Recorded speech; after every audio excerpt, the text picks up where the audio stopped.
स्वागत है आप सभी का हमारे इस YouTube चैनल पर। और आज हम क्लास 10 सब्जेक्टिव प्रश्न कंप्लीट वीडियो करने वाले हैं। तो चैनल पर अंत तक बने रहें और जितना ज़्यादा हो सके वीडियो को लाइक सब्सक्राइब शेयर करते जाएं।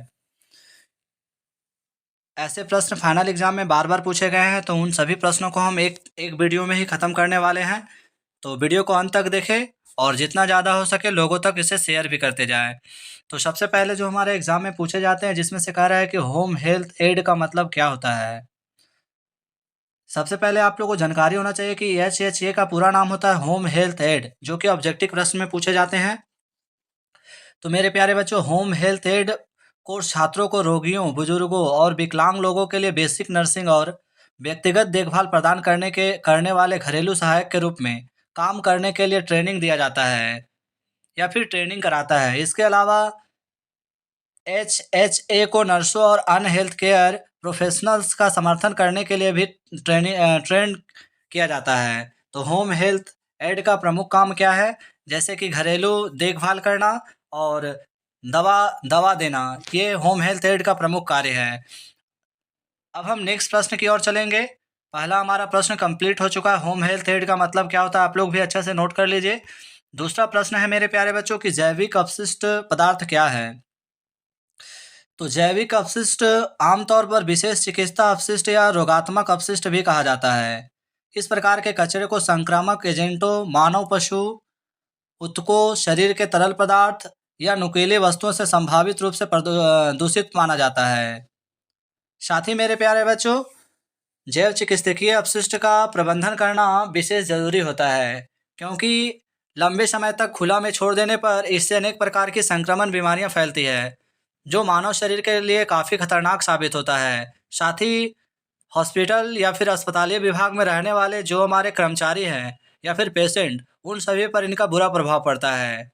तो इलाज करने के दौरान जो कटे छटे पदार्थ निकलते हैं मानव के, या फिर जानवरों के इलाज के दौरान जो कटे छटे पदार्थ निकलते हैं, उनका अपशिष्ट करना हमारे लिए बहुत ही ज़रूरी होता है। और साथ ही इसके सबसे बेस्ट तरीका है भस्मीकरण। भस्मीकरण के जरिए सबसे बेस्ट तरीके से इसका निपटारा किया जाता है।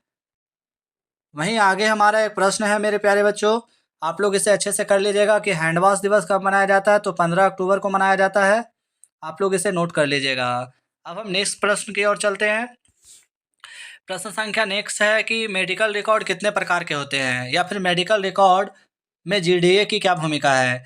तो परीक्षण के परिणाम जैसे रक्त परीक्षण जैसे पूर्ण रक्त गणना, रेडियोलॉजी परीक्षा जैसे एक्सरे, पैथोलॉजी जैसे बायोप्सी परिणाम, या विशेष परीक्षण जैसे फुफ्फुसीय परीक्षण शामिल है। खास करके अक्सर एक्सरे के मामले में वास्तविक फिल्म के बदले निष्कर्षों की एक लिखित रिपोर्ट शामिल की जाती है। तो आप लोग को जानकारी होना चाहिए कि मेडिकल रिकॉर्ड अनेक प्रकार की होती है और सभी के अलग अलग कार्य होते हैं। और अस्पताली विभाग में मेडिकल रिकॉर्ड का होना विशेष महत्व है, क्योंकि उसमें पेशेंट यानी कि मरीज के स्थान, रोग अथवा दवाई के बारे में उसमें नोट किया जाता है, ताकि भविष्य में उस व्यक्ति के बारे में जानकारियाँ प्राप्त कर सके। इसी तरह हम नेक्स्ट प्रश्न की ओर चलते हैं। पल्स पोलियो टीकाकरण कार्यक्रम के मुख्य घटक क्या है। पल्स पोलियो कार्यक्रम के बारे में आप लोग को जानकारी देना चाहते हैं कि भारत में पल्स पोलियो की शुरुआत 1995 ईस्वी में की गई थी। और आप लोग को एक और पॉइंट नोट करना है कि इस डब्ल्यू एच ओ द्वारा भारत को पोलियो मुक्त 2012 ईस्वी में कर दिया गया था। अर्थात भारत को पोलियो मुक्त कब किया गया, तो 2012 में। अब हम जानते हैं कि पोलियो टीकाकरण के प्रमुख घटक क्या है। इसके अलावा टीके की खोज किसने की, तो एडवर्ड जेनर ने की थी। आप लोग इसे भी नोट कर लीजिएगा।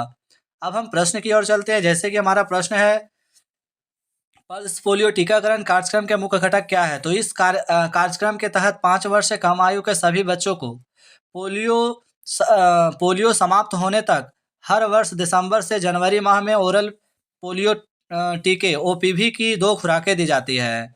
एक इम्पोर्टेंट पॉइंट है, पोलियो की खुराकें कब पिलाई जाती है, तो दिसंबर और जनवरी में। आप लोग इसे नोट करिएगा। साथ ही चैनल पर अंत तक बने रहें और वीडियो को जितना ज़्यादा हो सके शेयर भी करते जाएं। इसके अलावा यह अभियान सफल सिद्ध हुआ है और भारत में पोलियो माइलिटिस की दर में काफ़ी कमी आई है। और आप लोग को ऊपर ही बताएं कि 2012 में पोलियो मुक्त घोषित किया गया। वर्तमान समय में एचएमपीवी वायरस जो चाइना पर विशेष कहर बरपाया है, जिनकी शुरुआत 2001 ईस्वी में सबसे पहले नीदरलैंड में देखा गया था। वहीं भारत के विषय में बात कर ले तो भारत में सबसे पहले बैंगलोर में देखा गया था। अब हमारा नेक्स्ट प्रश्न है, व्यक्तिगत स्वच्छता क्या है? तो सबसे पहले आप लोग को एक जानकारी होना चाहिए कि हाथों की सफाई की दर कितनी होनी चाहिए, तो 20 से 30 सेकंड होना चाहिए। और अगर आप लोग का ऑप्शन में वहाँ पे सिर्फ 20 दिया रहे तो हमारा करेक्ट आंसर 20 के साथ चला जाएगा। तो हाथों की सफाई की दर कितनी होनी चाहिए, तो 20 से 30 सेकंड होनी चाहिए। अब हम व्यक्तिगत स्वच्छता के बारे में समझते हैं। मेरे प्यारे बच्चों, व्यक्तिगत स्वच्छता का मतलब है अपने शरीर और कपड़ों को साफ रखना। यह शारीरिक और मानसिक स्वास्थ्य को बेहतर बनाने के लिए ज़रूरी है। व्यक्तिगत स्वच्छता से जुड़ी अच्छी आदतें अपनाने से रोगों से बचाव होता है। वहीं व्यक्तिगत स्वच्छता से जुड़ी बातें या फिर निम्न है जो कि इस प्रकार है। जैसे कि व्यक्तिगत स्वच्छता का अर्थ होता है कि हाथों को अच्छे तरीके से धोना, नहाने, कपड़े धोना, दाँत साफ करना अर्थात दाँतों की सफाई अच्छे से करना, नाखून को अच्छे से ट्रिम करना, शौचालय का सही इस्तेमाल करना। इसके अलावा छींकने, खाँसने पर मुँह ढकना, यानी कि अपने हाथों के ज़रिए नहीं बल्कि कपड़े या रुमाल से ढकना है। इससे क्या होगा, संक्रमण नहीं फैलेगा। साथ ही स्वस्थ आहार लेना, अर्थात अपने भोजन में स्वास्थ्य संबंधित फ्रूट्स, इसके अलावा प्रोटीन संबंधी, कार्बोहाइड्रेट संबंधी फसलों का प्रयोग करना, वहीं आराम करना और व्यायाम करना। तो ये हमारा व्यक्तिगत स्वच्छता का प्रमुख यानी कि सिद्धांत है और ऐसे प्रश्न हमारे पूछे जाने की काफ़ी संभावनाएं हैं। वहीं आप लोग का एक और प्रश्न यहाँ से कर लेना है कि जलने पर व्यक्ति को क्या करना चाहिए? जलने पर व्यक्ति को क्या करना चाहिए, ये भी आप लोग अच्छे से करके जाइएगा। अगला जो हमारा प्रश्न है वो क्या है, पोलियो टीकाकरण के बारे में। तो पोलियो टीकाकरण के बारे में हमने ऊपर ही बताया है कि पोलियो टीकाकरण पोलियो वायरस संक्रमण से बचाने के लिए दिया जाने वाला टीका है और इसमें पोलियो टीके के प्रकार में निष्क्रिय polio virus vaccine IPv, oral polio virus vaccine जिसको ओपीवी बोला जाता है। तो दो तरह के होते हैं, आप लोग देख लीजिए। और साथ ही पोलियो टीकाकरण से जुड़ी बातें भी आप लोग को बता देना चाहते हैं मेरे प्यारे बच्चों। पोलियो टीकाकरण आमतौर पर बचपन में किया जाता है। दूसरा है, विश्व स्वास्थ्य संगठन WHO सभी बच्चों को पोलियो के टीके लगवाने की सलाह देता है। तीसरा है, व्यापक टीकाकरण की वजह से दुनिया भर से पोलियो लगभग खत्म हो चुका है। हालांकि अभी भी पाकिस्तान और अफगानिस्तान में जंगली पोलियो वायरस के मामले मिलते हैं। तो ये एक इम्पोर्टेंट पॉइंट है जिसे आप लोग को नोट करना है। अब हम नेक्स्ट प्रश्न की ओर चलेंगे जहाँ पे कह रहा है कि संक्रमण क्या है और संक्रमण से किस प्रकार की बीमारियां उत्पन्न होती है। मेरे प्यारे बच्चों, संक्रमण का मतलब ये होता है कि जब रोगाणु शरीर में प्रवेश करके गुना करता है, अर्थात वृद्धि करता है और बीमारी पैदा करता है और हमारे शरीर को बिल्कुल कमजोर बना देता है। तो रोगाणु संक्रमण तब होता है जब रोगाणु शरीर के किसी हिस्से पर हमला करते हैं, हमारी बॉडी, हमारे फेफड़े, हमारे लंग्स जिसको बोलते हैं, या तो हमारे शरीर के किसी हिस्से में। दूसरा है, संक्रमण से बीमारी और रोग उत्पन्न होते हैं। तीसरा है, संक्रमण फैलने के लिए रोगाणुओं का सीधा या अप्रत्यक्ष संपर्क होना जरूरी है। जबकि चौथा है कि संक्रमण फैलाने के लिए रोगाणुओं से दूषित पदार्थों का सेवन भी करना पड़ सकता है। इसके अलावा संक्रमण फैलाने वाले रोगाणुओं को रोगजनक भी कहा जाता है और रोगजनक कई तरह के होते हैं, जैसे वायरस, बैक्टीरिया, कवक, परजीवी। तो वायरस से फैलने वाले बीमारी में क्या आ जाएगा, कोरोना और एचएमपीवी वायरस आता है। बैक्टीरिया से फैलने वाले बीमारी आप लोग हमें कमेंट में लिखें, बैक्टीरिया, कवक और परजीवी से किस प्रकार की बीमारी होती है। वहीं दूषित जल से कौन सी बीमारी होती है मेरे प्यारे बच्चों, तो दूषित जल से हमारा जो होता है हैजा और टाइफाइड होता है। अगला प्रश्न है, सामान्य ड्यूटी सहायक के कर्तव्य और दायित्व।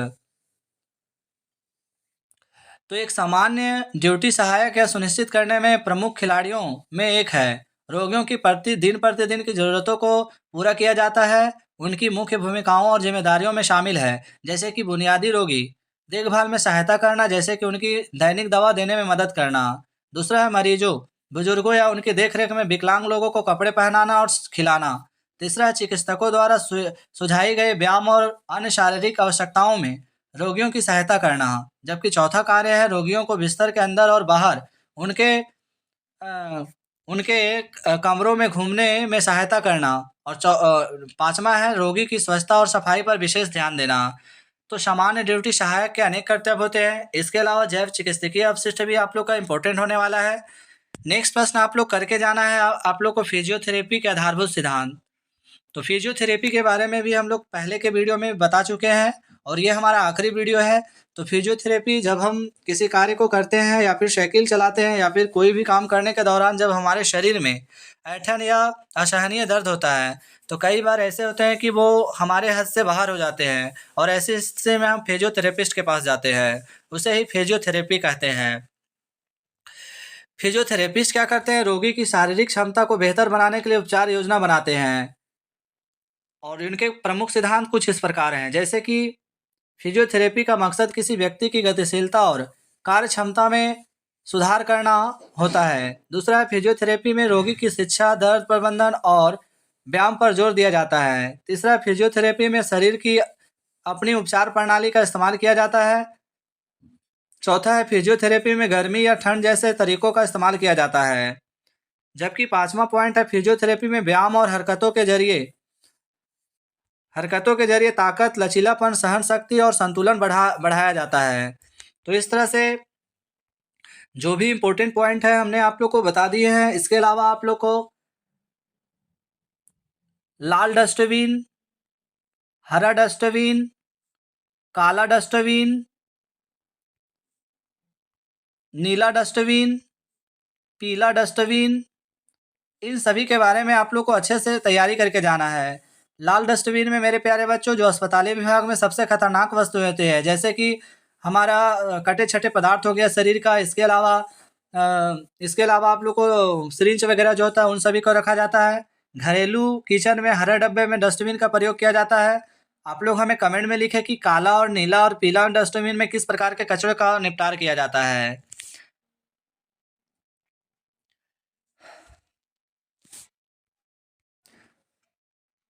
नेक्स्ट प्रश्न है मेरे प्यारे बच्चों कि ओपीडी और आईपीडी में क्या अंतर है। तो सबसे पहले आप लोग को जानकारी होना चाहिए कि ओपीडी में मरीजों को डॉक्टर से सलाह मिलती है, निदान होता है और मामूली इलाज किया जाता है।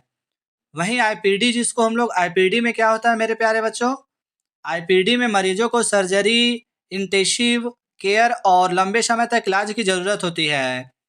इसके अलावा मेरे प्यारे बच्चों, ओपीडी में मरीज इलाज के बाद उसी दिन घर लौट जाते हैं। वहीं आईपीडी में मरीज रात भर से लेकर कई दिनों तक अस्पताल में रहते हैं। इसके अलावा ओपीडी में नियमित जांच, मामूली उपचार और पुरानी बीमारियों की निगरानी की जाती है। वहीं आईपीडी में गंभीर बीमारियों, जटिल सर्जरी और इंटेंसिव केयर की सुविधाएं उपलब्ध होती है। तो ये प्रश्न भी काफ़ी इंपॉर्टेंट होने वाला है। आप लोग इस प्रश्न को भी अच्छे से करके जाइएगा। इसके अलावा संक्रमण से संबंधित भी प्रश्न भी आप लोग को करने हैं। साथ ही व्यायाम के क्या लाभ है तो आप लोग को करके जाना है। और वीडियो अच्छा लगा हो तो लाइक, सब्सक्राइब, शेयर ज़रूर करें। धन्यवाद।